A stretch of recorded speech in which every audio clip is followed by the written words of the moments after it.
BJP पर बोझ बने पीएम मोदी बयानों से करा रहे हैं बड़ा नुकसान। एमपी, राजस्थान और तेलंगाना में पीएम के भाषण कांग्रेस की कर रहे हैं मदद। आखिर क्यों बार बार गलती करते दिखाई दे रहे हैं पीएम मोदी? कांग्रेस अब पीएम मोदी के बयानों को ही धार देने की कोशिश में जुटी। 5 राज्यों में चुनाव हैं और चुनावों से पहले बीजेपी के सबसे बड़े प्रचारक नरेंद्र मोदी की धुआंधार रैलियां शुरू हो चुकी हैं। पीएम की रोज 1 से 2 रैलियां चल रही हैं, लेकिन इस बार पीएम मोदी के बयान बीजेपी को फायदा पहुंचाने की जगह नुकसान पहुंचा रहे हैं। हालत यह है कि पीएम मोदी के बयानों को अब विपक्षी दल हाथों हाथ ले रहे हैं। पीएम के बयान पर राज्य बीजेपी नेता ही मुश्किल में दिखाई दे रहे हैं, लेकिन पार्टी नेताओं को एहसास है कि पीएम मोदी के बयान पर सवाल उठाए तो सीधी कार्रवाई हो जाएगी। इसलिए पार्टी नेता शांत हैं और नुकसान पर भी चर्चा को तैयार नहीं हैं। पीएम मध्य प्रदेश पहुंचे तो उन्होंने अपनी ही पार्टी की राज्य सरकार की किसी योजना का जिक्र नहीं किया और जब राजस्थान पहुंचे तो मंच से दावा किया कि गहलोत सरकार की परियोजनाओं को बंद नहीं किया जाएगा। यानी मध्य प्रदेश में बीजेपी सरकार की ऐसी कोई योजना नहीं थी जिसे चलाया जाए या बताया जाए, लेकिन राजस्थान में गहलोत सरकार की योजनाएं ऐसी हैं कि पीएम मोदी को भी राज्य की जनता को आश्वासन देना पड़ रहा है कि बीजेपी की सरकार बनेगी तो गहलोत सरकार की योजनाएं चलती रहेंगी। और जब वो तेलंगाना पहुंचे तो उन्होंने ऐसा बयान दे दिया कि अब बीजेपी बुरी तरह से फंस गई है। तो दूसरी ओर कांग्रेस दावा कर रही है कि जो बात राहुल गांधी लगातार बोल रहे थे उस पर अब पीएम मोदी ने खुद ही आकर मोहर लगा दी है। तो कैसे पीएम मोदी बन रहे हैं बीजेपी की मुसीबत, इसी पर करेंगे हम विस्तार से चर्चा। नमस्कार, मैं हूं परवीन शेख, आप सभी का हमारी स्पेशल रिपोर्ट में बहुत बहुत स्वागत है। पीएम मोदी ने राहुल गांधी के आरोपों को साबित कर दिया सच। पीएम का दावा, तेलंगाना केसीआर आना चाहते थे एनडीए में, मैंने रोक दिया। केसीआर के बेटे ने पीएम मोदी के बयान को बताया पूरी तरह से झूठ। केटीआर ने बताई पीएम मोदी की सच्चाई, कहा हमें एनडीए में बुलाया लेकिन हम ही नहीं गए। पीएम मोदी अब बीजेपी की ही मुसीबत बनते दिखाई दे रहे हैं। देश जब भी मुसीबत में फंसता दिखता है तो पीएम मोदी मौन साध जाते हैं और जब बोलते हैं तो अपनी ही पार्टी का नुकसान कर जाते हैं। पीएम तेलंगाना के नजीमाबाद पहुंचे थे। पीएम के तेलंगाना दौरे से पहले ही कांग्रेस आरोप लगा रही थी कि राज्य की बीआरएस सरकार और बीजेपी दोनों मिले हुए हैं। बीआरएस बीजेपी की बी टीम है और पीएम मोदी ने भी जो बयान दिया उसने कांग्रेस के दावे पर मोहर लगा दी। तो क्या कहा पीएम मोदी ने, पहले उसे देख लेते हैं। अचानक इतना गुस्सा क्यों निकल रहा है?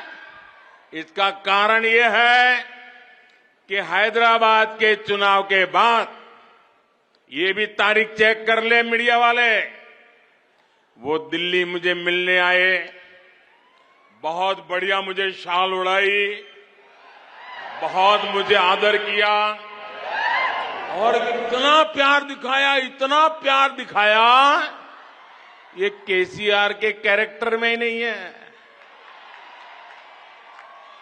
और फिर मुझे कहने लगे कि आपके नेतृत्व में देश प्रगति कर रहा है, हम भी एनडीए का हिस्सा बनना चाहते हैं, आप हमें एनडीए में शामिल कर दीजिए। मैंने कहा आगे क्या? बोले हैदराबाद में म्युनिसिपल कॉरपोरेशन में हमारी मदद कर दीजिए। मैंने केसीआर को कहा आपके कारनामे ऐसे हैं, मोदी आपके साथ जुड़ नहीं सकता है। हैदराबाद में हमें विपक्ष साफ है, जो बात कांग्रेस लगातार कह रही थी और बीजेपी जिसे झूठ बता रही थी उसे पीएम मोदी से सच बता दिया। कह दिया कि बीआरएस बीजेपी को लेकर नर्म है, लेकिन चुनाव का वक्त चल रहा है। ऐसे में पीएम के बयान से बीजेपी तो मुश्किल में फंसी थी, साथ ही बीआरएस भी मुश्किल में फंस गई है। ऐसे में फौरन ही बीआरएस चीफ के चंद्रशेखर राव के बेटे केटीआर ने सफाई दी। उन्होंने कहा प्रधानमंत्री मोदी सरासर झूठे हैं और यही कारण है कि बीजेपी को झूठ की सबसे बड़ी फैक्ट्री कहा जाता है। पीएम मोदी ने सरासर झूठ बोलकर अपने पद का कद कम कर दिया। एक पीएम स्तर के नेता की इस तरह की घोर बेईमानी प्रदर्शित करना पूरी तरह से अपमानजनक और निंदनीय है। केसीआर एक योद्धा है जो कभी भी बीजेपी जैसे नेताओं और पार्टियों के साथ काम नहीं करेंगे। हम गुलाम नहीं हैं। पीएम मानते हैं कि वो बहुत साफ सुथरे हैं और बाकी दुनिया भ्रष्ट है। मैं जानना चाहता हूं कि उन मामलों का क्या हुआ जो कुछ नेताओं के खिलाफ दर्ज किए गए थे और बाद में बीजेपी में शामिल हो गए। केटीआर ने पीएम मोदी के दावे को पूरी तरह से झूठा करार देते हुए कहा, हमें पागल कुत्ते ने काटा है जो हम एनडीए में जाकर शामिल हो जाएं। जेडीयू ने आपको छोड़ दिया, तेलुगु देशम ने आपको छोड़ दिया है,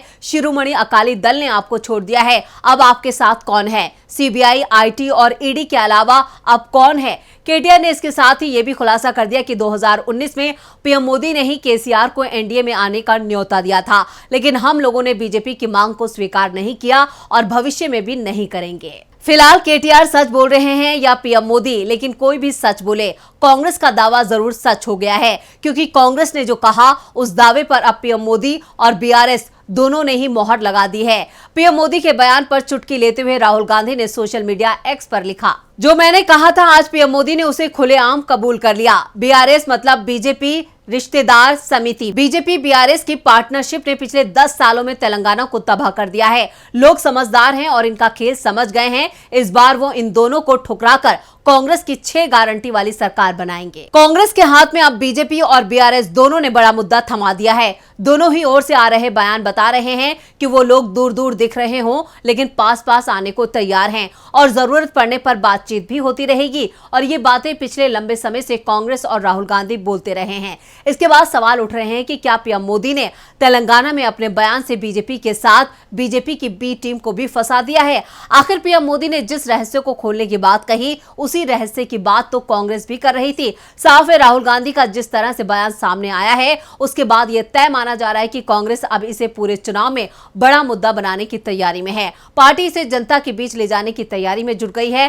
कांग्रेस की ओर से सवाल हो रहे हैं कि जिस आबकारी नीति को लेकर दिल्ली की आम आदमी पार्टी के नेता एक के बाद एक जेल जा रहे हैं, उसमें तेलंगाना के सीएम के चंद्रशेखर राव की बेटी के कविता पर ईडी इतनी नरमी क्यों दिखा रही है, जबकि ईडी पहले दावा कर रही थी कि इस मामले में उसके पास मजबूत सबूत हैं। साफ है, केसीआर के साथ बीजेपी की जो लड़ाई चल रही है वो सिर्फ दिखावे से ज्यादा कुछ नहीं है। जब भी बीजेपी को जरूरत पड़ती है, संसद में केसीआर की पार्टी बीजेपी का समर्थन कर देती है, तो दूसरी ओर ईडी और आईटी के सबसे कम छापे जिन राज्यों में पड़े हैं उसमें तेलंगाना भी शामिल है। फिलहाल तो तेलंगाना कांग्रेस उत्साह में दिखाई दे रही है। पहले से ही बीजेपी और बीआरएस के तमाम नेता कांग्रेस में शामिल हो रहे थे, जिससे साफ दिखाई दे रहा था कि इस बार तेलंगाना में कांग्रेस की सरकार बन सकती है। और अब यह साफ हो गया है कि मतदाताओं के पास इस बार कोई विकल्प है तो वो कांग्रेस है, क्योंकि बीजेपी और बीआरएस मिले हुए हैं। ये बातें उनके नेता ही साफ कह रहे हैं। तो ये थी हमारी स्पेशल रिपोर्ट। आपको हमारा ये वीडियो कैसा लगा, नीचे कमेंट बॉक्स में अपनी राय जरूर दें और इस वीडियो को ज्यादा से ज्यादा लाइक करें और शेयर करें। देखते रहिए डीबी लाइव। नमस्कार। हमारे चैनल से जुड़े रहने के लिए YouTube पर टाइप करें डीबी लाइव, सब्सक्राइब बटन को क्लिक करें और बेल आइकन को दबाना न भूलें ताकि खबरें आप तक पहुंचती रहें। देखते रहिए डीबी लाइव, क्योंकि यहाँ हैं खबरें लगातार।